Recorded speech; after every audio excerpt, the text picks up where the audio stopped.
Welcome back to NewOrleans.Football, presented by PJ's Coffee for another episode of the show. We are coming to you from the Oshner Andrew Sports Medicine Institute podcast studio up here on Veterans Memorial Boulevard, right next door to my guy, Matt Bowers, Ford dealership. If you are in the market for a new or pre-owned car, even if it's not a Ford, make sure you check out Matt at one of his many locations. You can basically type in the man's name and a kind of car, and he's got a dealership for you. And at all those, you will get the best customer care and prices that you can find. We are talking about quarterbacks on today's show, and we are going to kick it off with a segment presented by Bobby Hebert's Cajun Cannon Restaurant. What are our rankings for the NFL's current starting quarterbacks? We take them 1 through 32. Mike, hit us, break down the list. Yeah, we're starting, we decided we're saying like as of today, playing a game today. So we're not giving bonus points to someone like Jaden Daniels for being young and on the rise. We're not giving bonus points to Jaden Daniels' contract. We still both went with Mahomes at number one. There's like other guys who were competing for MVP last year when he had a bit of a down year, but I feel like they haven't knocked the king off the hill yet, have they? I feel like you have to if you're not trying to be like cute or overthink it or anything like that. He wasn't the best last year. We have Joe Burrow fourth. Like, I might want Joe Burrow at number one, honestly. Like, most accurate quarterback in the league, the way he brought Cincy back last year, fighter. Like, Mahomes looked a little bit different last year. I think the roster on him is deteriorating a little bit. I still take him number one. But my conversation really for me, and I ranked them differently because like on a list like this, like you're kind of being contrarian. It's just easy. If you don't put you're Josh making Allen a second, statement if you move someone else to number one. If you don't put Lamar third, but it really might be Joe Burrow. I put Lamar second, and you put Allen third, but it was enough of a tie for me. Second. Yeah, or I mean, you put Allen second, I put Lamar second. It was enough of a tie for me. I didn't put up a fight. Maybe there's an injury question mark with Lamar or the way he plays or something like that, but that's true of Josh Allen too. Like, I don't know. I mean, just the way Baltimore has made Lamar their identity. Like, if you're telling me to place a bet on who's going to win MVP this year, I'm going to probably place that bet on Lamar Jackson. Sure. He's their whole team more than some of these other guys are. And I agree, Burrow was in consideration for me too. I flip and flopped around. I thought about putting Burrow ahead of Josh Allen, but there is a clear top four. There is just a hands down clear top four that there should almost be a 2-tier break before you get to everybody else on this list for me. Yeah, I think the top four, any order you can take them. It doesn't make a difference.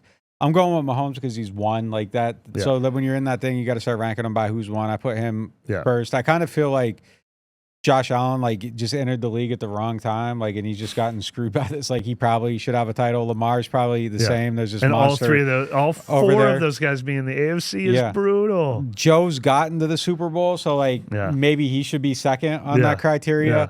The Jaguars and Ravens have won the same amount of playoff games since 2015. I don't know what that means within this. Maybe they haven't done enough around him. But, really, any one of these four guys, and he's got the best receiver by far of any of these. I guess Mahomes has Kelsey. Who has the best receiver? Burrow. He might have the best, too. Yes, fair.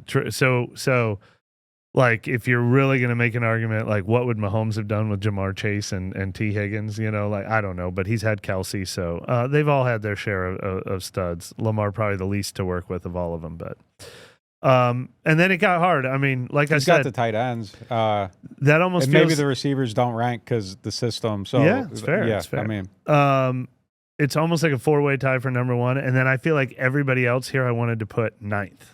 I didn't want anyone else to be fifth on the list, but Jalen Hurts, you can't argue with putting him there because of the success of the team. Even though if you're just analyzing him in a vacuum, you see some of the warts, but it's effective and it's worked over a number of years with different coaches and different makeup.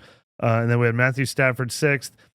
That's kind of like how we ranked DeMario on lists like these. I keep thinking Stafford is going to drop off, but whenever he plays and he's healthy, did you even have him fifth? Maybe he's outplayed everyone else on this list. I felt good about the 5 to 10. I feel good about Hurts being in there. I feel good about Stafford. I feel good about Goff. I feel good about Herbert. I feel good about Jaden Daniels and Stroud. I actually feel like my only struggle was I wanted to put Jaden Daniels like 6th. I did. And it I was think, just kinda, and you put him lower, or I put him and it was just 6th or 7th. And it was just kind of like, well, so like they've we been could doing get it burned. longer. Like yes. I think we were putting C.J. Stroud 5th. I wasn't, but I think a lot of people were putting C.J. Stroud 5th on this list a year ago. I was, yeah, and I then was. he didn't live. So you get burned if you put a guy on too early. But Jaden Daniels could very easily emerge as the 5th. And if we were doing whose team's quarterback situation do I want, Jaden Daniels rises above all these guys for sure. Being second year, Jaden Daniels goes to the 5th or 6th. So like it's like, do you want Hurts or do you want Daniels? I probably take. I probably take Daniels, but like again, you could get burned by that. But I take him there. But yeah, look, Goff being 7th is wild. But look, you just can't deny it. Justin Herbert is so weird. Justin Herbert is more of a Justin Herbert is not on this list because of results. Everyone else is on this list because of results. Justin Herbert has never gotten the results, but everyone disagrees that you'd trade for him and you'd like to be the one working for him. C.J. Stroud stayed in at 10, which means that Dak Prescott, I think he's been a consistent top 10 guy for a long, long time, but when you add in the injury to the fact that he just hasn't had that playoff success. But like if the Saints announced they were trading for Dak Prescott, I'd be enthusiastic about that. I still think he's a really good player, and results just haven't happened for him too. I wouldn't be I'm done with that. Yeah. If you aren't giving me a top 10 guy and you're trading for him, I think Dak is a top 10 guy though, but that's kind of like how I keep believing in Chase Young. It's a similar thing. Like I think Dak's a top 10 guy, but you can't show me the evidence that he's proven it yet, I guess. I feel like everyone above him on this list, you can be like, and I feel like there's a clear line of demarcation. Like I feel like everyone above him on this list, you could say, yeah, they won a Super Bowl because of him. Like I don't think you win a Super Bowl because of Dak. Interesting. Goff feels it's the way his career started, but the way he's been playing, it's undeniable. Like he is that. Like Jeremy Fowler just did his thing where the NFL execs rank him. They had Goff 8th. Yeah. They had Jaden Daniels 5th. Those were kind of the differences. And they had Hurts 9th, I think, on that list. Yeah. So a couple things a little bit different, but I feel like all those guys, you could just say like, yes, everything clicked and they won a Super Bowl because of them. Stroud still has that potential for me. He got hot at the end of last season. Yeah. It's a little bit more blemished than it was a year ago, but I still believe in him. JD, absolutely 100%. Herbert, like, man, you got to start winning some games at some point, but like the talent and the tape and all that stuff is, what it is. If the Saints traded for Justin Herbert, you'd be enthusiastic? Yeah. Yeah. But you don't feel that way about Dak. No, Herbert, I don't. Definitely Dak. I put Goff and Dak in a similar category, and I think Goff found his fit.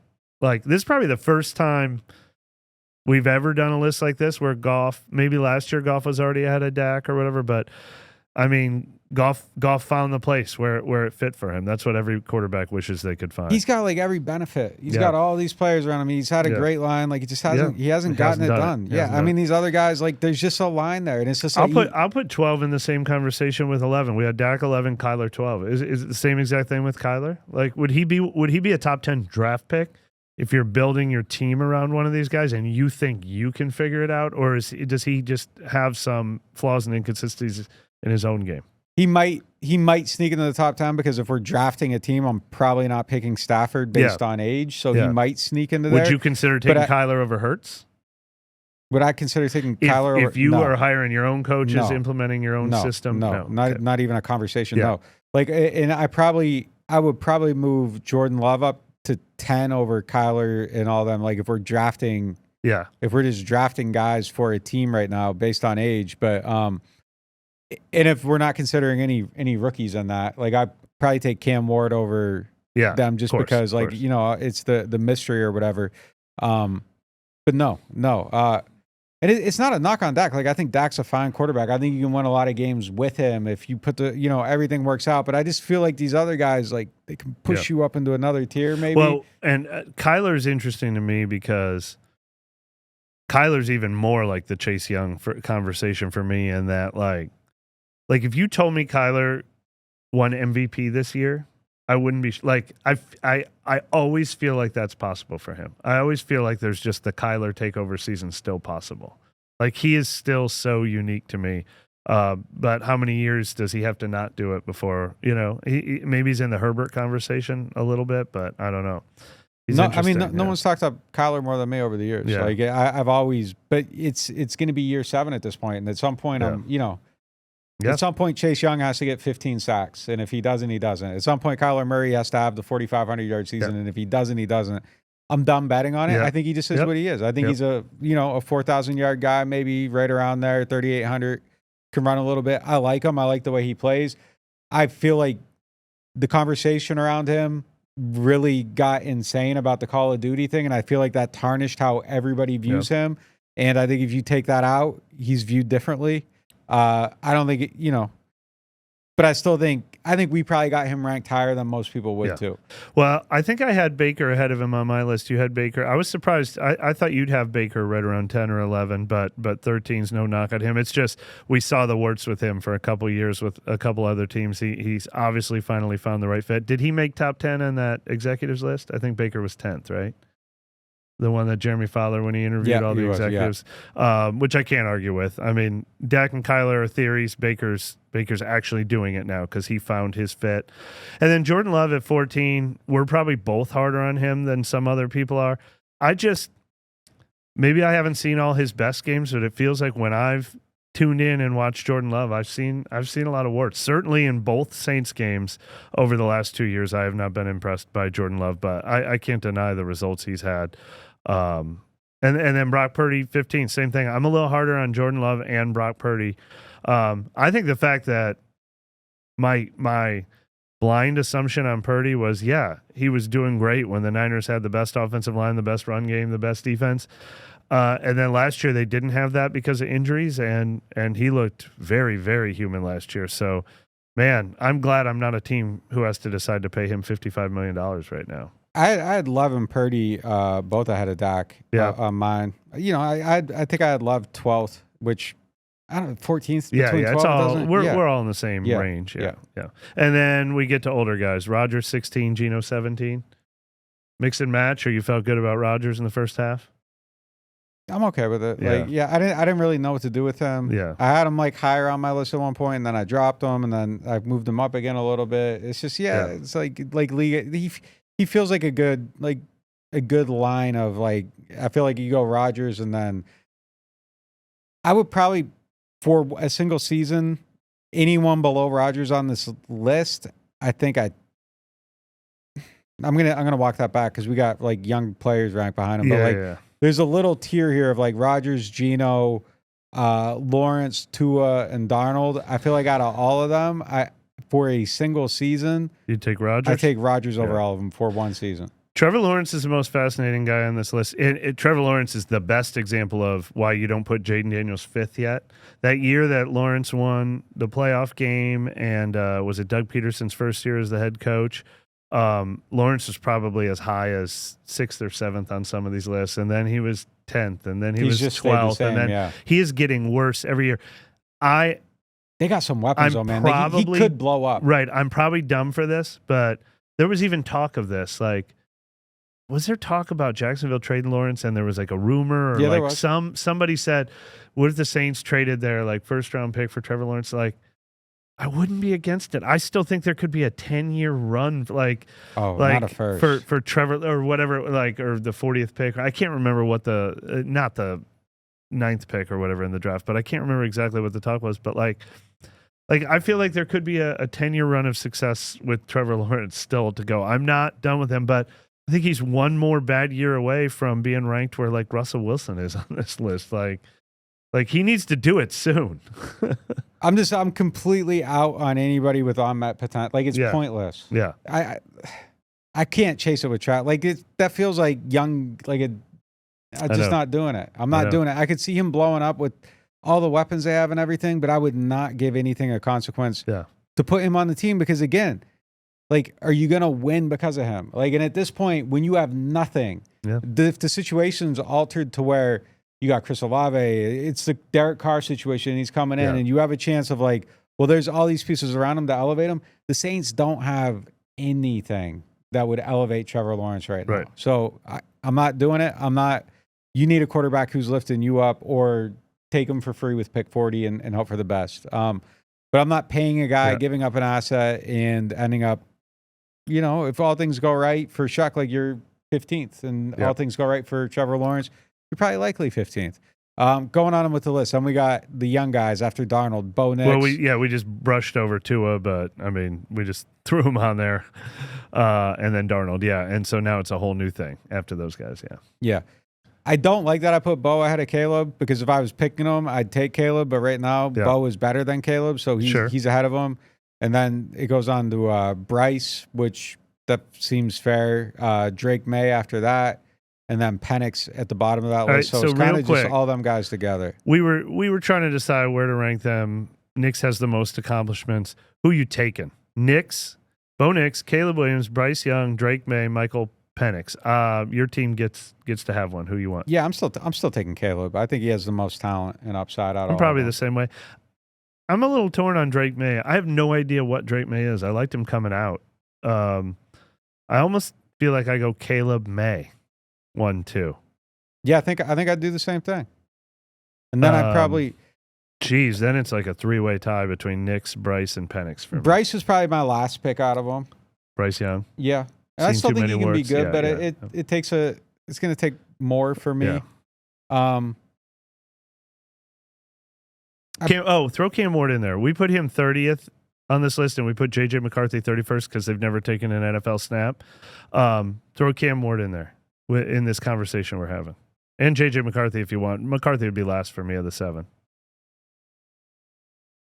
Would you put Ward ahead of Penix, Nix, or Bryce Young? Cam Ward? Yeah, I mean, we've never seen him play, so it's hard to do it. I would take Caleb over all of them. I'm still riding with him. I want to see what happens. He's the most highly regarded.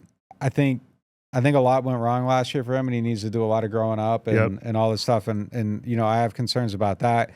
I have concerns about the judgment of talking to Seth Wickersham for that book and just all of that. Like, I feel like there's a lot of bad decisions being made. But let's say he clears that stuff up. Like, I still like his talent is still like his talent the most out of all of them. But there's so much more than talent. Then I would probably go Cam Ward and then Drake May on it. I lean a little Drake May, Cam Ward, but they're my 2 and 3 in some order. They're my top 3, and then I'll go ahead and go Nix 4th because we've seen it. Yep. Because we've seen it, and then I'll go, I guess, Bryce and Penix. I actually love Penix. If I didn't know what draft analysts said about these guys and NFL executives said about these guys, I would have assumed Penix was much higher. But I just know that he was rated so low by everyone that saw flaws in his game that maybe is not my department, not my specialty, and plus there's the injury history with him. So I guess he's 6th of the 6, but when he's on the field, he's exciting. I don't know if he.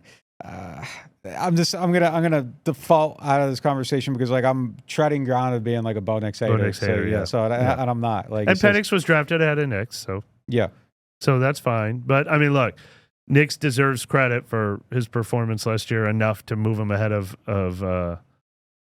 Bryce Young and Michael Penix for me, but they're in a tier together for sure. And then going on with the list, we got Russ next, Fields next, Browns quartet, and the Colts duo to end the list, and then the rest of the guys are unranked because Saints we at haven't 32. seen them. I mean, we had to, right? I'm going to call these unranked because we haven't seen them play, and having Cam Ward at the bottom of this list is insane looking. But yeah, I mean, it's definitely they're definitely the most unknown group in the league. However, I would say, if you asked me to go into a season with a group and who would I rather have, you get to the bottom of this list, Browns, Colts, Saints, I'd probably rather run with the Saints duo because there's a little bit of upside. Anthony Richardson scares the hell out of me. I don't know what he's going to do. Joe Flacco is just like a default commodity. So at that point, I probably do. But if I'm ranking them, I can't pick a team that's never won a game. That's going to be the next segment. Perfect segue into our next segment. Sponsored by what? Chabert Insurance? Yes, the Earhart Agency. If you are buying insurance from Chabert, make sure you are hitting up the Earhart Agency. Yeah, going to the next topic. Look, everybody ranks the Saints quarterbacks last. If you see any power rankings out there, it's universal. I haven't seen the Saints quarterbacks ranked anywhere but 32nd anywhere. When you're ranking starting quarterbacks going into this season, but slightly different topic. Their situation. Like, I might argue that I like their situation better than Tua at $55 million. I might be crazy enough to argue that I like it better than having to pay Brock Purdy $55 million. Like at least they're unknowns. At least it's malleable. At least you can go back. You're not locked into anybody. I definitely like it better than the Browns situation right now. Maybe like it better than the Colts situation right now. Like Jets, the Jets had the same situation, and they chose to pay Justin Fields $20 million. The Saints theoretically could have done that. Do you like that they didn't pay Justin Fields $20 million? Like, how many? Oh God, no, not Justin. Right. Dude, I'm I'm done with these guys. Okay, so you like the Saints situation better than the Jets? Well, it's a nuanced conversation. If you're the GM and you get to choose, no, I don't where want to Justin, exist. If I'm the GM and I get to choose, we're putting money in the conversation. Yeah, now. I mean, I think there's a lot to that, even though too. Like, if I'm the GM and I can decide where I exist, and I'm in a market where I'm probably not going to get fired, and I have time to actually look and do it right, then yes. If I'm in a situation where I have to try to win 9 games tomorrow, so I'm not getting fired and I'm not on the back page, I think my considerations are a little bit different. But given where they exist and where they're at, I would rather not be investing in Trevor Lawrence or Tua or Derek Carr or Sam Darnold or Russell Wilson or Fields or Joe. I don't want to be playing Joe Flacco any snaps. I don't want to be, so yeah. I mean, I think there's situations in this spot. Yes, I would do what they're doing. Okay, well let's go through them one at a time. I guess I'd probably rather be the Vikings. McCarthy's going into his second year, but they liked him enough that they used like the 8th pick on him. Yeah, I'd rather have a blind first-round pick than a second. All right, definitely like the Titans situation better, obviously. Yes. Colts, Anthony Richardson, it's almost time to cut ties with him. You get one more lottery ticket year. Daniel Jones was fairly cheap. Whose situation do you prefer right now? Well, one of me and Brandon's biggest arguments, in his early tenure, was I was convinced Anthony Richardson was a bust before he ever played a snap in the NFL, and all he's done since then is taken himself off the field in the game. And I might be Call of Dutying him unfairly and judging him solely off of that moment, but I don't like it. I don't want to be tied to him, and I don't want to be tied to a guy that I feel like I have to make work that isn't working. That's a terrible place to be. Yep. So as we're going back to our previous draft conversations where people are like, what do you mean it's worse than this early on a QB? It just is, because you can be 3 years out and you still are like, well, I got to give this guy a shot because we're all going to get fired if it doesn't work. I 100% like Shuck and Rattler better than year 3 of Anthony Richardson. You're about to have to make a decision on whether to pay him or not. They signed Daniel Jones to a 1-year, $14 million contract. Do you wish the Saints had done that? No. Okay, so I think we agree. We like it better than the Colts. 1,000,000% like it better than the Browns. They're still paying Deshaun Watson uber millions of dollars, and they have no answer there. And they drafted 2 guys, so they created yet another controversy there. And they have Kenny Pickett, and they have Joe Flacco. That's 32 on the list for me. The Browns situation is the worst. Their little competition if there wasn't Watson on the team. Yeah, Watson makes it the worst. And I would eject from Pickett right now and just. Yeah. Watson makes it the worst, Fields, we agree. We like what the Saints are doing better than what the Jets are doing. The Saints could have paid $20 million. I'm not a Fields guy. Yeah. Giants, exact same situation as the Saints. They drafted Jackson Dart right about the same spot where the Saints drafted Tyler Shuck, so they're even on that level. Only they also went out and added Russell Wilson and Jameis Winston. Should the Saints have done that? I would rather be the Giants than the Saints. Yeah. You would have gone out and got Russ and Jameis this year. Well, I mean, the Saints could have, in theory. Jackson Dart. You got you got a guy you liked enough to pick at 20 that you went up, you got him. I would like you to like a guy enough to go up and get him. So, yeah. Okay. And then I think we the agree. Russ and Jameis part, no, I'm not judging it off that. But if, blind first rounder. But don't we think the Saints had Shuck rated ahead of Dart? Yeah, but I mean, if you have the conviction to go get a guy and all that stuff, I would rather be in that position. I think all those guys we talked about, I'd rather have Penix, I'd rather have May, I'd rather have Caleb Williams, I'd rather have Bo Nix right now with the success he had. Bryce Young's an interesting one, though, because he's heading into year 3. He's 2 years away from you having to make that $60 million decision on him. Do you like where the Saints are on their quarterback clock better than where the Panthers are, or would you rather have year 3 Bryce Young? I'd probably take. If you were telling me right now, I'd probably pick Bryce. If like realistically as a GM, as a Madden team builder, I pick the Saints because I can eject from it soon. Yeah. Well, there's an argument to be made, but yeah, I lean toward Bryce too. I'd rather be the Saints than paying Tua that much right now. Where are you on that? I mean, I'm out on all the mid-round guys. But if you don't have an answer and you end up with like a Tua and you start building a team around them, you can start to convince yourself a little bit. But where the Saints are at right now for their team, like I said, like I'm out on, so give me Nix, give me Caleb, give me Bryce, give me May, give me Penix, give me Ward, give me Dart, give me McCarthy. And then everybody else on that list after number 10, don't give me up. Don't give you Sam Darnold. No. You don't do what the Seahawks just did if you're the Saints. Don't do Tua. You don't want Lawrence. Don't give me Dak. How about the Raiders Kyler? Just traded for Geno Smith? No, You prefer the Saints. Aaron Rodgers, Steelers sign him. You'd rather have what the Saints are dealing with? Here's my argument, though. It's not that I'm picking them. It's that I'm picking the bottom. Yeah. I'm picking if this doesn't work out, I have a better chance. So I'm picking the eject button over those other guys. Brock Purdy, $55 million. $60 million, whatever they have to pay him. You'd rather have the blank slate, the eject button or whatever you said? If I'm San Fran, though, I love Purdy because I think I can win a Super Bowl with him. Yeah, okay. And then I'd rather have Love. I'd rather have Baker. I'd rather have Kyler. I'd rather have Dak, but you're a little questionable on a couple of those guys. I'd rather have, as a real single season trying to win games, I would take a lot of these guys over them. But in the team building, I'm talking team building. I'm talking team building. I don't want to build a team around Dak Prescott. Yeah. I don't want, why am I paying him $60 million? All right. I don't want to pay Dak $60 million. I don't want to pay Kyler $60 million because my $60 million of Kyler, that means I'm not being able to build weapons around him. It's just not, you're not in the situation.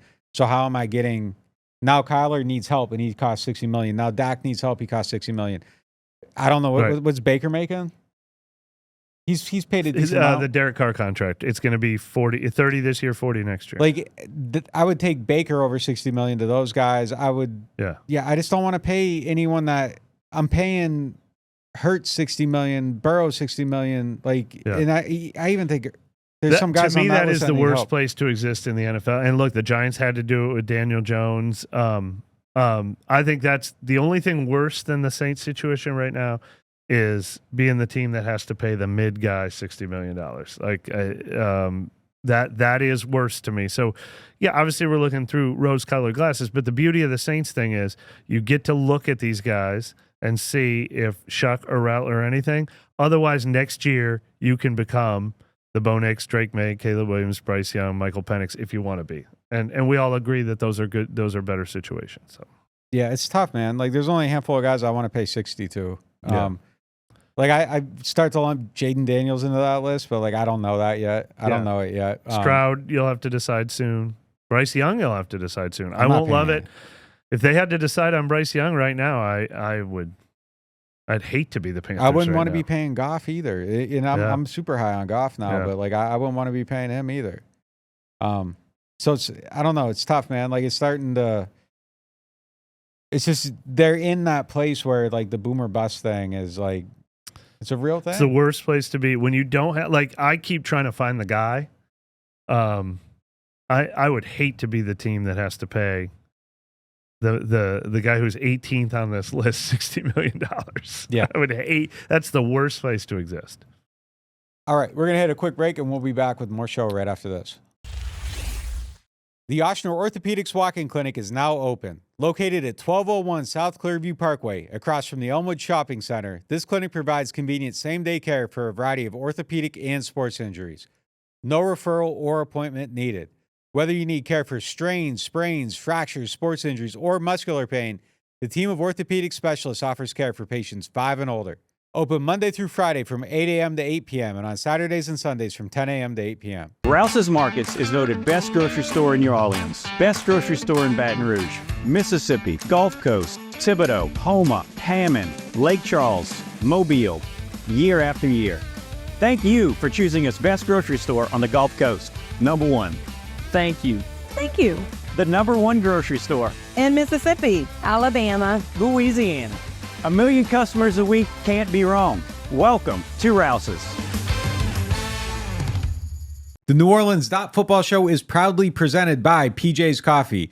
PJ's Coffee has some of the best drinks that you can find. They have locations all over the city. They have pastries and everything else you need to get your day started. So go check them out. Looking for the best insurance coverage at the lowest price? Look no further than Chabert Insurance, the Earhart Agency. They are a local independent insurance agency right here in New Orleans, specializing in home, flood, and auto insurance. At Chabert Insurance, the Earhart Agency, their dedicated team will shop every available carrier in the market, ensuring you get the most comprehensive coverage at the lowest possible price.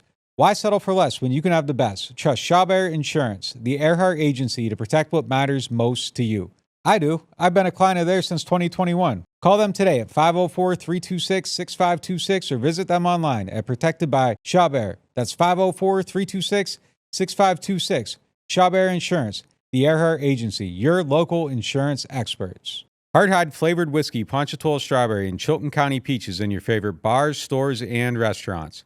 Hardhide Chilton County peach whiskey is a blend of aged wheat whiskey, light American whiskey, and fresh Chilton County peaches from Alabama's Durbin Family Farms. And Hardhide strawberry whiskey tells the story of a small town famous for strawberry farming. A delicious natural strawberry-infused 86-proof whiskey for whiskey lovers. Just look for the red and orange bottles in your favorite stores, bars, and restaurants.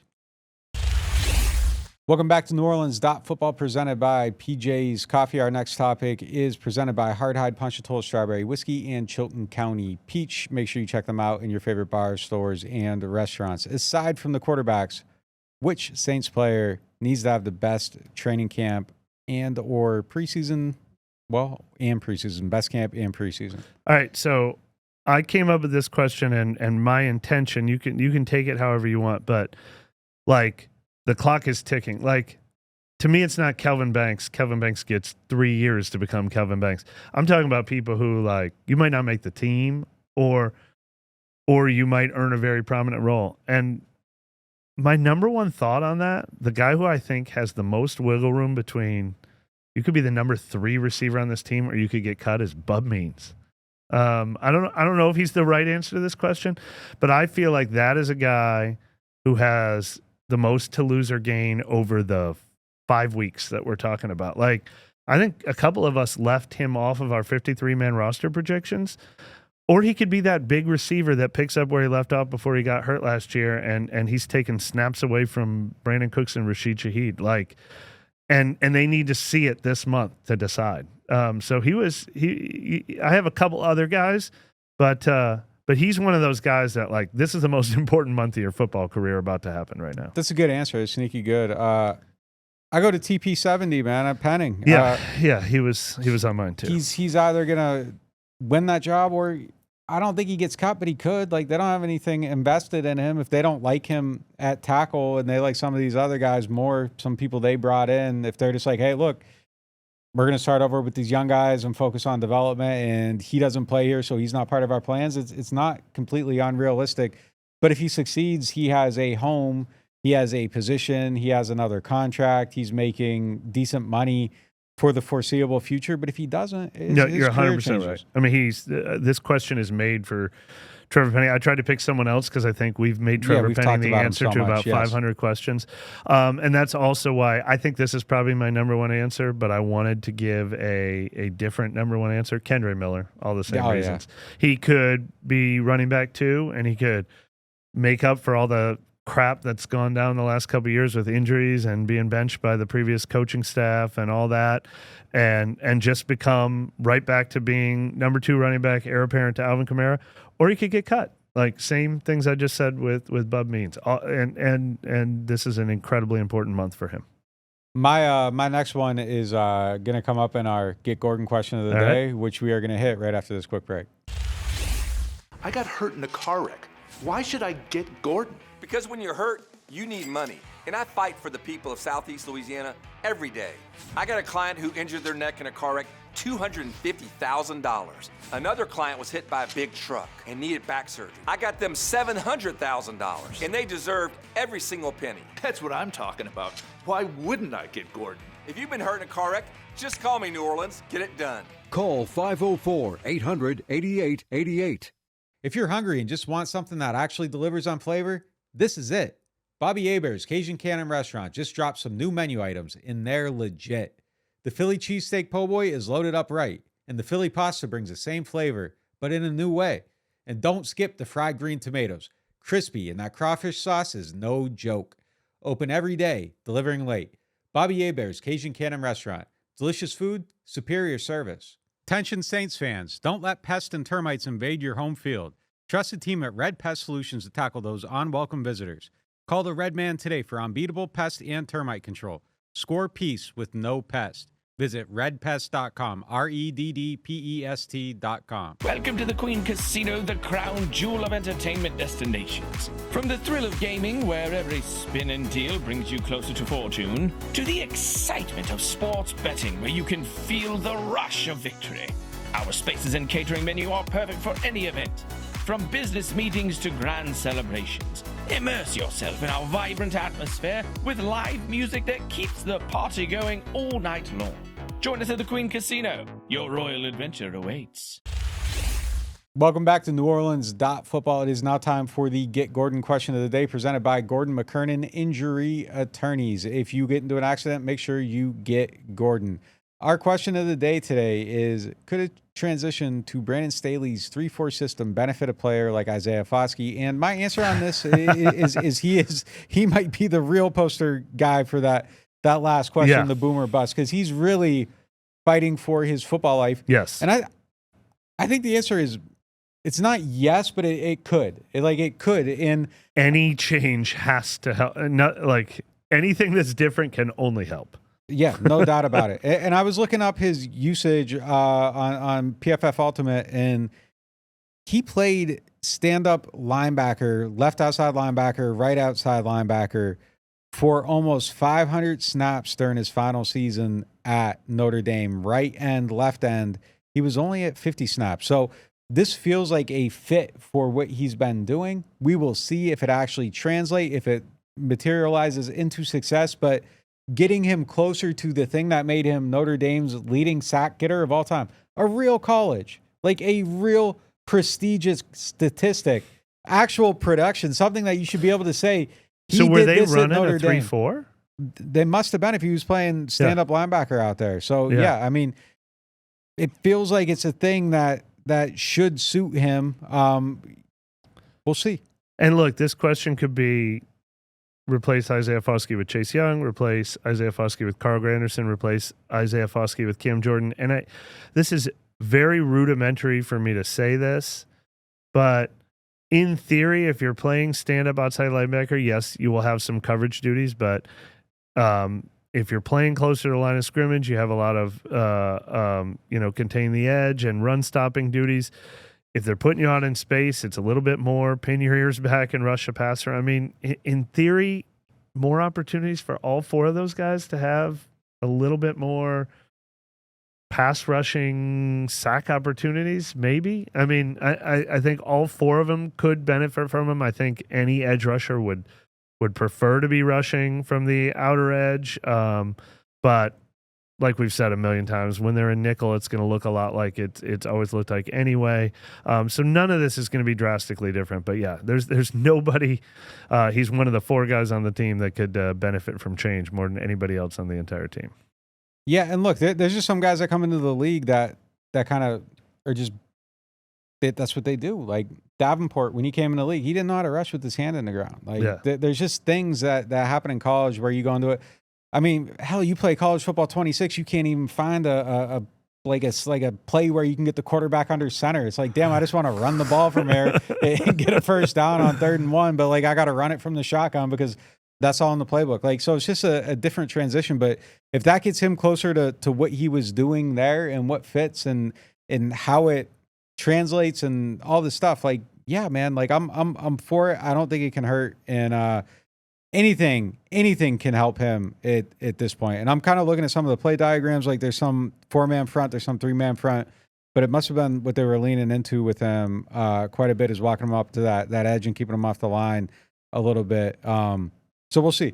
Anyways, that's going to do it for today's show. We will talk to you on Friday.